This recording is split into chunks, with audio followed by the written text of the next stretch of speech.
Hey everybody. Hey everybody. I just want to take a quick minute with you and share some thoughts on how you deal with poses that you're struggling with. Inevitably, you're going to run into uh, poses that, for one reason or another, are just hard for you. And I realized as I was working on the series that I did on wrist videos, and I hope these chimes aren't too annoying. They're so beautiful here. They may be overwhelming on this video. I hope not. It's so lovely out here. But I started to say, I realized as I was working on that wrist series that I just did. If you haven't watched, it's really nice series for dealing with wrist pain. Um, I broke it up into kind of four sections. The first was, make sure your alignment's right. Sometimes you're experiencing pain because your alignment's wrong. And if you get your alignment right, you're still experiencing pain. You may need to modify it.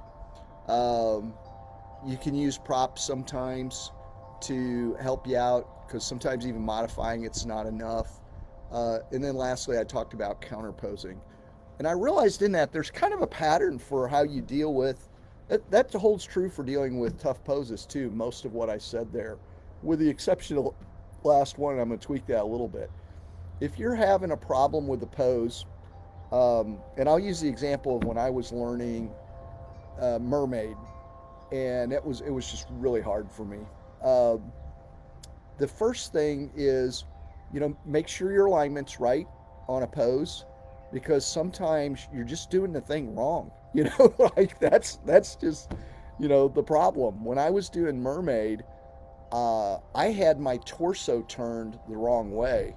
So I was trying to do this like incredible back bend, and it's more a lateral move with the spine than a back bend. And it was my yoga teacher at the studio I was going to at the time corrected me on it after class. She said, I noticed you're bending backwards. That's a totally different move. Like when you're in mermaid, you need to turn your torso. And suddenly it's like, oh my gosh, completely different pose. And I didn't know that. So check your alignment, and I would just Google several videos or articles, and walk through what people say about how to do the pose. Um, and just like with the wrist stuff, you may need to modify for a while. That's okay. Your body just may not work with that pose, but you need to find the modification. And here's the key in finding the modification: find the modification that serves the function of the pose, even if it doesn't fit the form of the pose. And what I mean by that is, think through what you're trying to achieve with the pose. What's the outcome that the pose is trying to achieve?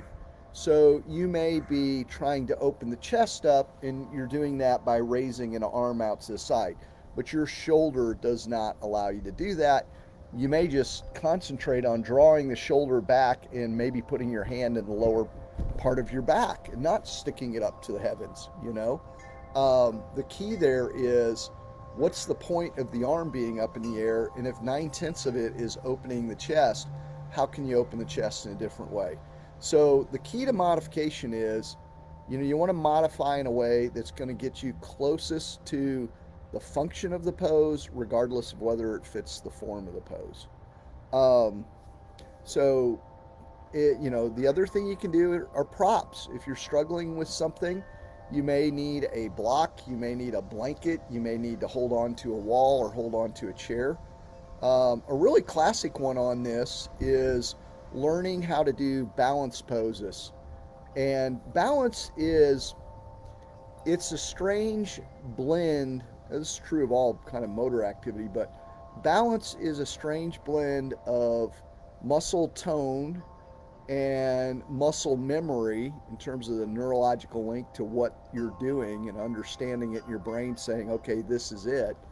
Um, it's a strange mix of those things. So what I have found is, for example, with, let's say you're perpetually falling out of tree pose, you may want to get a chair or go over to a wall and just very lightly touch it whenever you're going out of balance, or hold on to that thing and hold the pose as long as you can properly while touching something. And what this is going to do is it's going to create that roadmap, that neurological roadmap between your brain and your muscles of, oh, this is what I'm supposed to be doing. There's a skill set of internalizing it. And people don't talk about that a whole lot, but that's part of what's going on in yoga is you need to build that mind body neurological connection so the mind knows how to replicate the pose and do it properly. And oddly enough, some of that, like in a balance pose, sometimes a lot of it's psychological, and you have all the tone, you have all the balance in the world, but mentally you're just struggling with it. And by holding on to something or just lightly touching something, you'll quickly, I find, get over that. So using a prop sometimes helps you hold the pose so that that mind-body connection can be made. And it may be that you're always going to need a prop just because of some kind of limitation you have.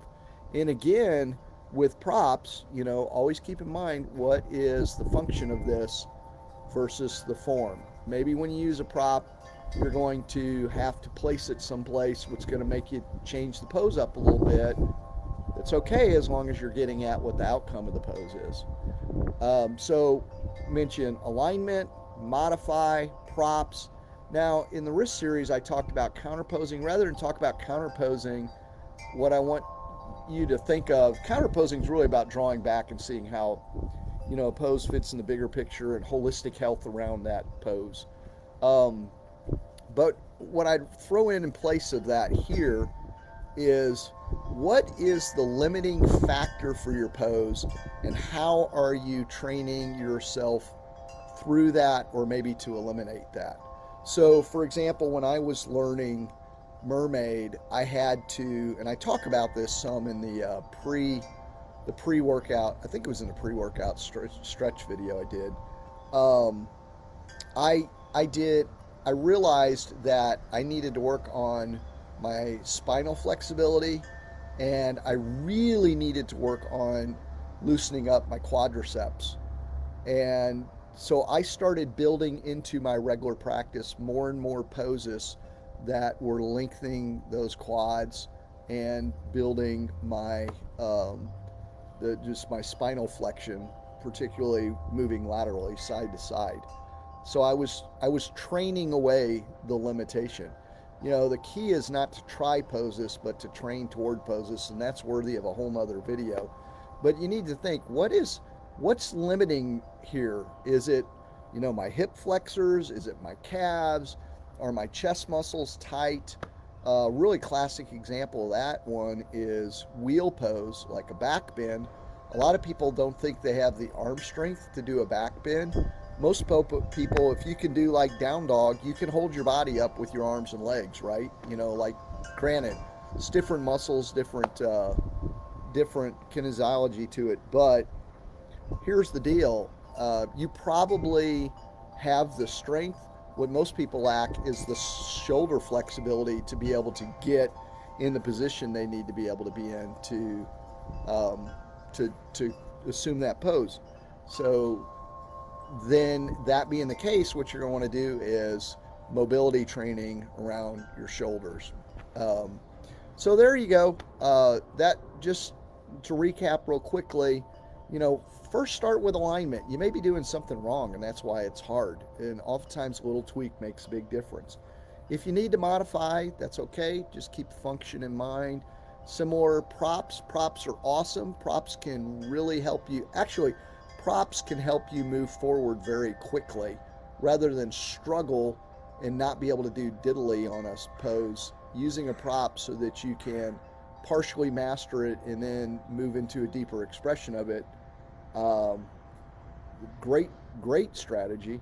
And lastly, what's the limiting factor? What's holding you back?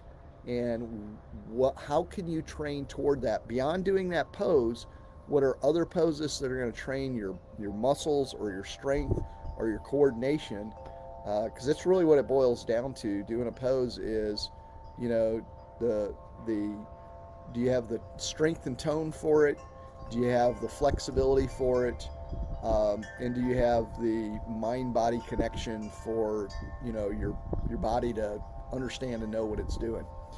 I think that's it for now. If this is helpful, let me know. I look forward to seeing you all in another video real soon. Until then, go out hopefully and enjoy some. If you're getting some sunshine, I'd go enjoy it. I've got to head on to other things, but stay fit, faithful, and epically living for the Lord until I see you again. Bye, friends.